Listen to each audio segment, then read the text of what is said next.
Hello and welcome to The Hub. I'm Wang Guan in Beijing. The China-EU summit on Friday has been dominated by discussions on Russia-Ukraine conflict as Europe keeps on reassessing its relationship with China, while aligning with the U.S. and thus giving NATO a new lease of life. As the world enters a new period of turbulence and transformation, Chinese President Xi Jinping called on China and the EU to increase communication on their relations and on major issues concerning global peace and development, and play a constructive role in adding stabilizing factors to a turbulent world. The two sides also agreed to hold 5-level dialogues after the summit that includes in the areas of strategy, trade and economy, environment and climate, digitization, and people-to-people exchange. With all that, with the relations to be back on track, will the relations come back on track once the dust has settled, or are we gearing towards a confrontational era? And our correspondent Dan Ashby takes a look at what the European Union had to say about the China-EU summit. The EU called it a wartime summit over a conflict that they say has become a defining moment for the world. In their first major talk since the conflict began, the Chinese President Xi Jinping spoke with the EU Commission President Ursula von der Leyen. The EU wants China to put pressure on Russia to withdraw its troops and for Beijing to support Western sanctions. But China is a strategic partner of Russia and has rejected Western sanctions on principle in the past. Instead, it came with its own points, saying that China has been encouraging peace talks in its own way and has sent supplies to European countries receiving refugees. It wants to see an end to the Cold War mentality and supports dialogue between NATO and Russia. But though both sides say they want peace, there was no agreement on the best route to it.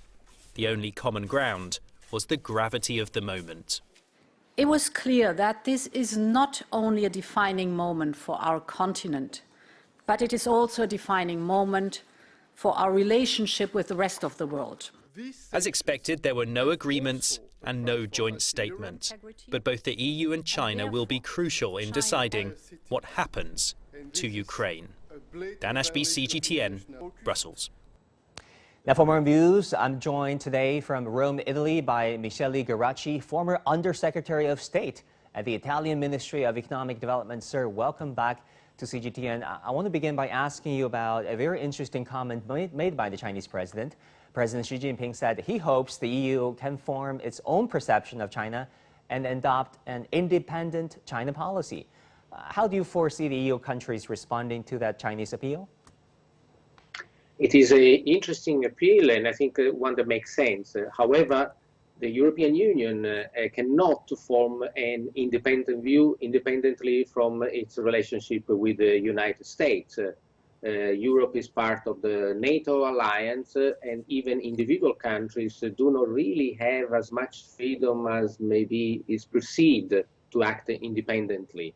And this, of course, limits and in a way constrains how much the European Union can do for the peace process, because even within the 27 countries of the bloc, there are countries that have different perceptions. Some countries do want, for example, have a closer commercial relationship with China. Some countries think that China competes. Some countries think this competition is fair. Some others think it's unfair.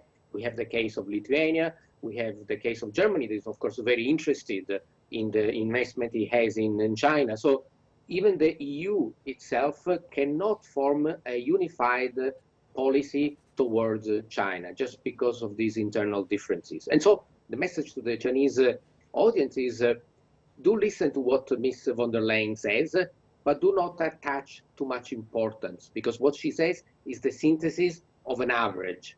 But within the average, there are very high variances. And so China, I think, as it does well, interacts with individual countries, and that's the better way to solve problems. So Secretary Geraci, you've been in politics for quite a while. You've been in diplomacy as the former Undersecretary of State in Italy. Help us decipher the statements made by the EU and the Chinese side after the conference. What do you think have actually come out of the meeting? I think not so good news. On one hand, President Xi Jinping, as it usually in the case for China and many Asian culture, offers a positive approach. It says we need to cooperate. We are the two major powers. this is a time of crisis, we need to increase cooperation, which is very well. On the other hand, the European Union says that China is a strategic rival, China should not buy gas from Russia, China should intervene. It's almost like while Xi Jinping said, let's work together, the European Union approach was lecturing China. And this, as you said, I know the individuals very well. I know how they think. I think there is a bit of inheritance from last century, almost colonial approach with Europe at the center of the world and Asia, Africa, that need to be told what they should do by people in Europe. Unfortunately, or fortunately, I should say, this is not the case anymore. Unfortunately, because in Europe, people still don't understand that the world is changing, that the economic and even cultural shift is moving towards Asia. And so this approach of lecturing other countries is completely Secretary misplaced. Geraci, you're bringing up a very interesting point. You know, many EU countries seemed to be lecturing China. If you read European Commission Chief Ursula von der Leyen's remarks after the summit, he basically gave China a laundry list, right? She says China must do this, must do that on labor rights, must do this on Xinjiang, and do this to Russia. Why do you think many of the European Commission members are still having this attitude of lecturing China, given the interconnectedness of trade between the two sides? They are kind of stuck in a very dangerous situation. On one hand, I can say almost for a fact that they don't really understand how Asian culture and how you should communicate with Asian countries, especially with China. So they don't really understand. So they lack a little bit of knowledge. On the other hand, as you know, we are electoral democracies. So what they do is not always what they think is right for the country, but what is right for their own maybe political party to raise consensus and get more votes. So it's very popular.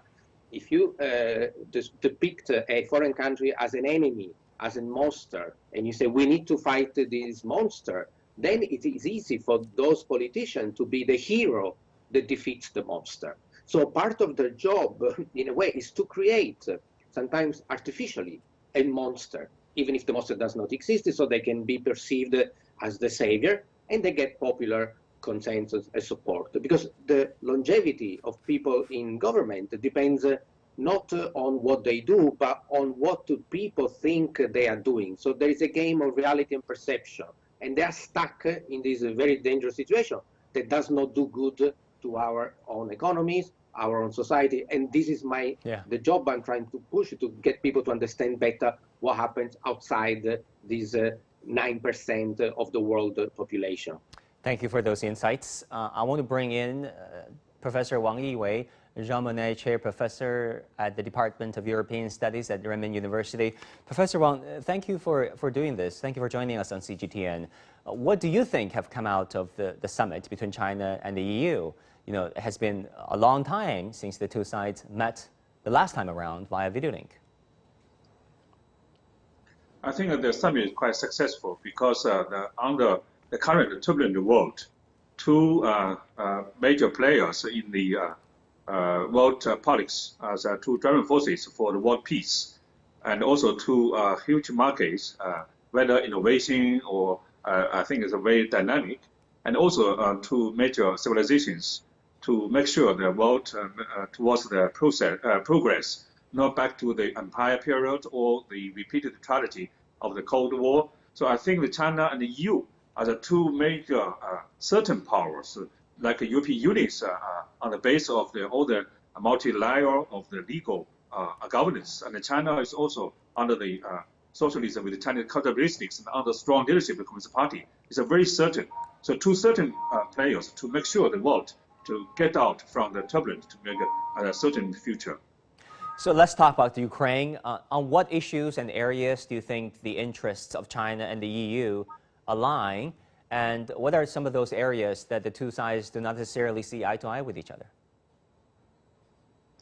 Firstly, the China and the EU, I think, share the common ground and values to, firstly, to ceasefire and also to deal with the humanitarian crisis. Not like the United States pour the oil to the fire and make this situation worse and worse. sanctions and after sanctions. And the European Union now suffered so many rounds of the sanctions. They will have lots of the civilian, the economic burdens for the people's daily life. And China also contributed a lot to help the Ukraine people to get out of the worst scenario. Undersecretary Geraci, how much success do you think the EU has had in its endeavor to persuade China to come on board, or at least to align its policy towards the Ukraine-Russia conflict towards that of the European Union? Almost none. The EU policy has been to force sanctions, economic sanctions on Russia, and they are not working. We need to be honest about it. Blocking, freezing central bank asset is not helping. Taking Russia out of the SWIFT is not helping. Even confiscating boats and villas, mansions of the Russian oligarch is not helping.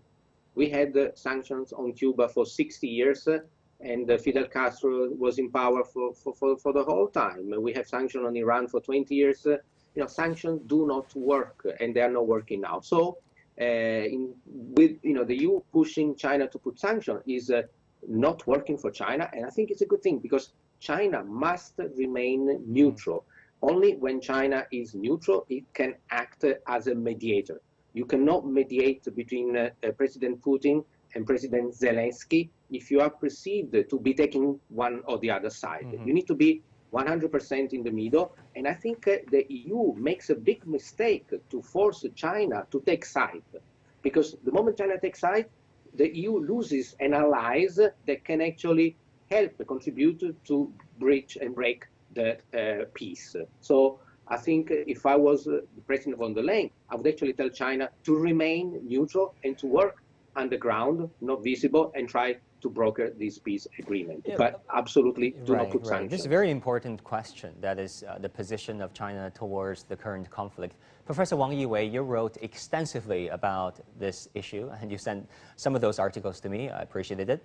Can you help our viewers understand China's position on Ukraine now that we're 1 month into the conflict?